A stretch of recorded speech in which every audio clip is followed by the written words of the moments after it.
Bienvenidos a este capítulo número 22 del libro del Éxodo, avanzando en esta experiencia de Cuaresma. Y seguimos entonces hablando acerca del código de la alianza. Llevamos ya varios días hablando sobre las leyes, sobre las normas, y hoy continuamos prolongando la experiencia del código de la alianza, aquella normativa que el Señor le da a Moisés para que Moisés se la transmita a los jueces y así tener unos criterios claros para la configuración del pueblo de Dios. Es importante entonces recordar que estas normas son necesarias. ¿Para qué? Para que se construya el proyecto del pueblo de Dios, para que se haga necesario que todos los habitantes de este pueblo de Israel empiecen a cambiar su manera de pensar, cambien sus comportamientos, porque tenían una mentalidad de esclavos, y a través de esta serie de normas, de leyes,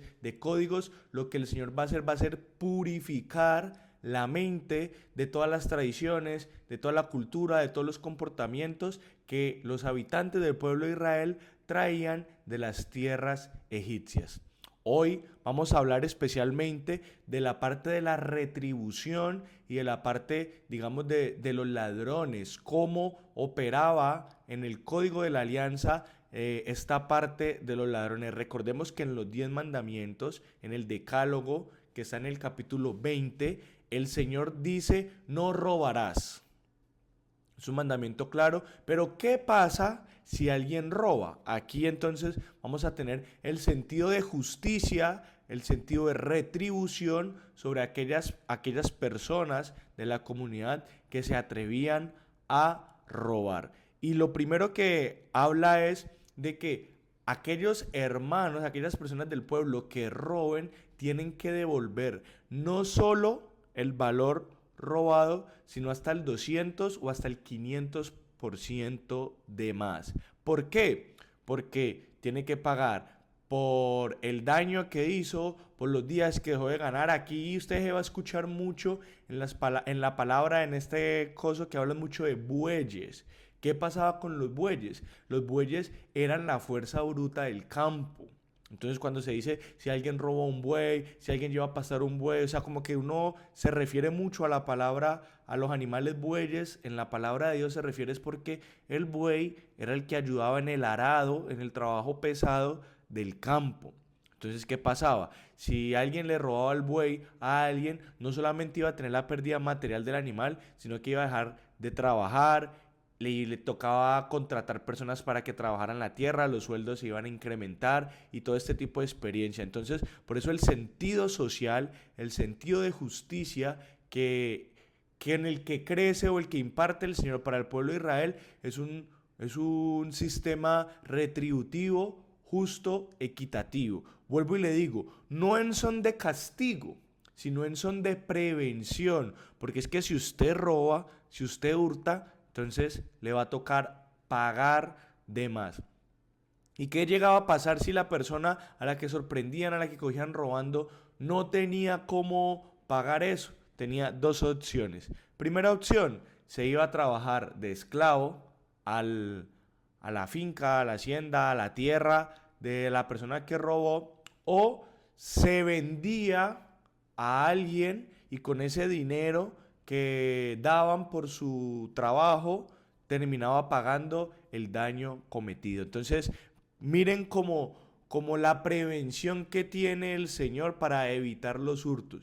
Si usted va a robar, yo ya le dije, no lo haga, pero si lo va a hacer, tiene que devolver el doble, hasta 5 veces más, y si usted no tiene para pagar, entonces le toca irse a trabajar como esclavo, máximo 7 años, o irse a trabajar para la persona que robó, o venderse como esclavo, y con ese dinero que no lo va a recibir usted, va a retribuir el daño que usted causó. Entonces, así era como funcionaba esta parte de la justicia en el tiempo de los jueces, dada por Dios en el desierto. Entonces, es importante entonces que recordemos que todo se va a basar en retribuciones. ¿Qué tengo que hacer yo? ¿Sí? hago daño. Ayer hablábamos de la ley del talión, ojo por ojo, diente por diente. Que yo no haga a los otros lo que no quiero que me hagan a mí. Hoy estamos hablando de las retribuciones, hoy estamos hablando de los pagos, hoy estamos hablando de qué pasa si yo mato a un animal que no es mío, qué pasa si yo robo, si yo entro a la casa de una persona que no es mía, de una casa que no es mía. Y todo este sentido social que lo que va a hacer es preservar el tema de las posesiones, que lo que va a hacer es preservar el tema de las relaciones sociales. ¿Para qué? Para que el pueblo pueda configurarse en una experiencia cultural, económica, espiritual, que pueda transformar y que pueda ser un modelo que se pueda replicar. Recordemos que todo esto hace parte de un proyecto de Dios. ¿Para qué? Para que el pueblo pueda reconocer de que sin necesidades de opresión, sin necesidades del uso de violencia excesiva, sin necesidades de guerra, la sociedad podía vivir en paz. Esta era el mensaje o esta era la realidad que el Señor quería mostrar a través del proyecto del pueblo de Israel. Luego, después de hablar de los robos, de los hurtos, de las retribuciones, se empieza a hablar entonces en el ámbito sexual, hablando de qué pasa si un joven engaña a una mujer joven, a una mujer virgen, para tener relaciones sexuales. Tenía que pagar el dote. ¿El dote qué es? El dote es un pago que se le hacía a la familia para poderse casar con esta mujer, por haber deshonrado, por haber incumplido el mandamiento. La familia tenía dos opciones: aceptar la propuesta formal de dote y matrimonio y desposar a su hija, o que este hombre pague el daño que hizo a través de plata, a través de dinero, pero sin derecho a casarse. ¿Por qué? Porque en estas comunidades, en estas sociedades, la virginidad era una muestra de honra, una muestra de dignidad, una muestra de pudor. Y una mujer que había sido, digamos, abusada, violada o había tenido relaciones antes del matrimonio, digámoslo así, perdía su valor moral.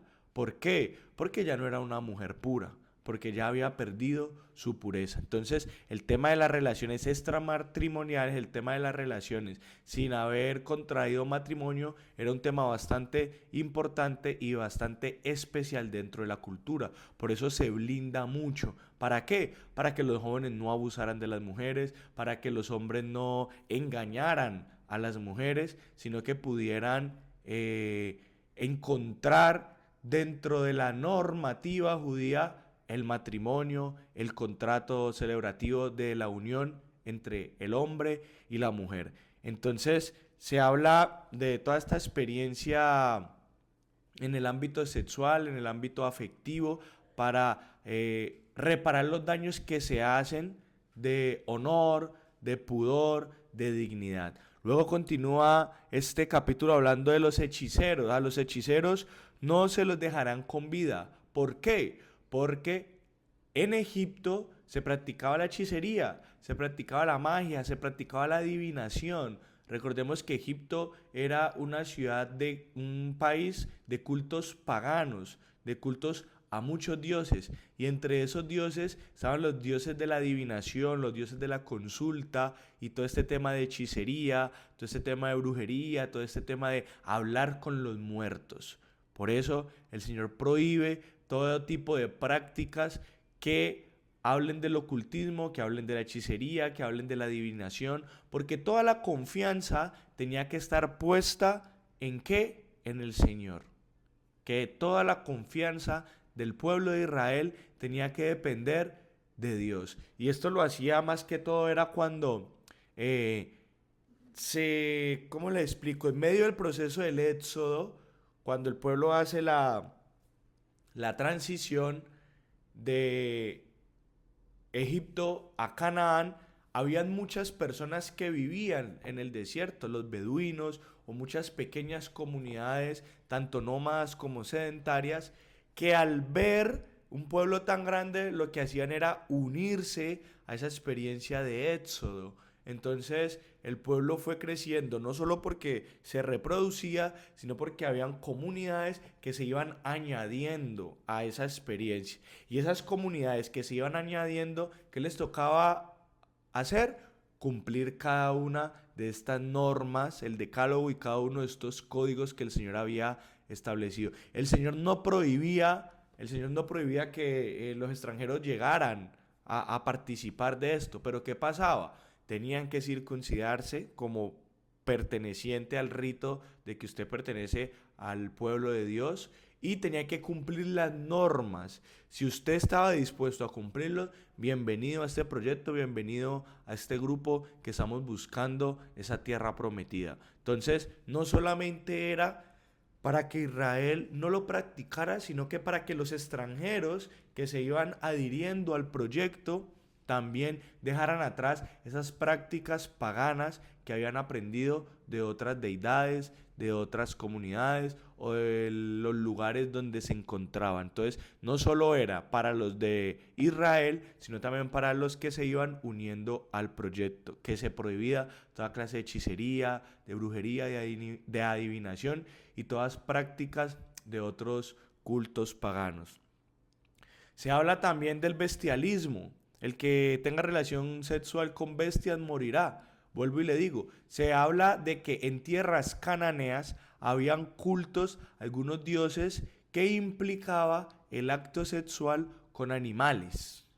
Y esto es condenado claramente por el Señor diciendo que aquel que sostenga relaciones con animales, hoy lo llamaríamos la zoofilia, entonces ¿qué va a pasar? Va a morir. ¿Por qué? Porque está prohibido todo acto sexual con animales para rendir cultos a otros dioses. Y dice, el que ofrezca sacrificios a otros dioses fuera de Yahvé será muerto.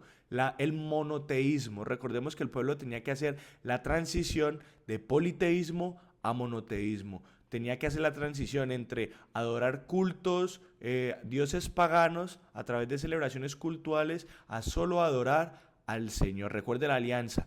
Yo seré su Dios y ustedes serán mi pueblo. Solo Dios Yahvé, no más. Y al final hay dos cositas que son de importancia que habla sobre la viuda y el huérfano. Para el pueblo de Israel, más adelante en las leyes de pureza e impureza, la viuda y los huérfanos, si no tenían nadie que los rescatara, eran considerados impuros.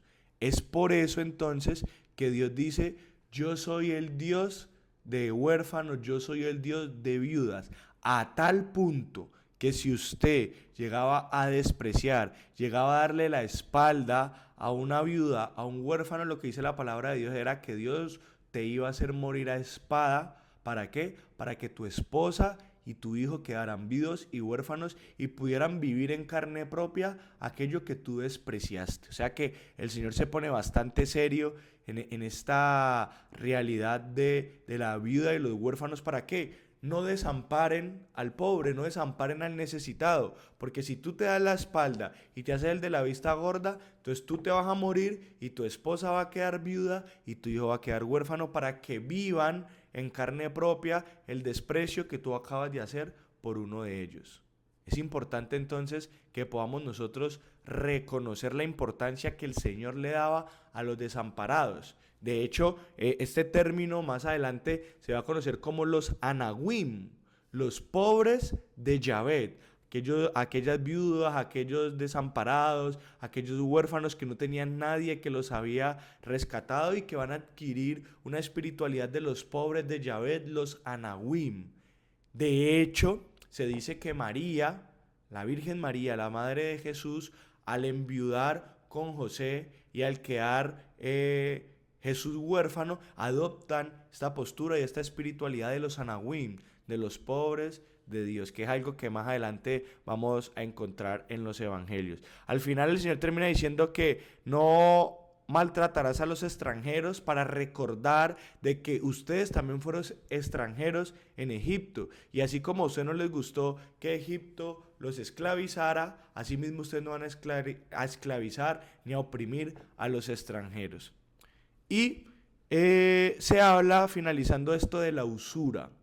La usura como signo de opresión, como signo de esclavitud. Si usted, alguien, un pobre, nos dice la palabra de Dios, va y le pide prestado, es porque no tiene cómo sustentar, no tiene cómo solventar esa situación adversa que está viviendo. Y por eso es importante que no le cobre usura. ¿Por qué? Recordemos, para que nadie se enriquezca a través de la desgracia de algún hermano de comunidad. Todas estas normas están dadas para que el pueblo pueda vivir una experiencia fraterna, para que el pueblo pueda vivir una experiencia de comunidad, de pueblo de Dios, sin que nadie sea más que nadie. Por eso son tantas las normas, por eso son tantas las leyes, por eso es tanta la justicia que se va a manejar aquí. Si usted tiene el poder de ayudar a alguien, hágalo sin cobrar usura. Si usted tenía el poder de prestarle dinero a alguien que hizo un mal negocio y se quebró, hágalo sin cobrar intereses. ¿Por qué? Porque al cobrar intereses usted se va a enriquecer a costa de la desgracia de otro. Y así como esto, ahorita en el capítulo 23 vamos a seguir hablando de otra serie de normas, de leyes que vamos a ir descubriendo a lo largo que vivamos este camino. Con esto finalizamos entonces el día número 22 y nos vemos mañana. Dios los bendiga.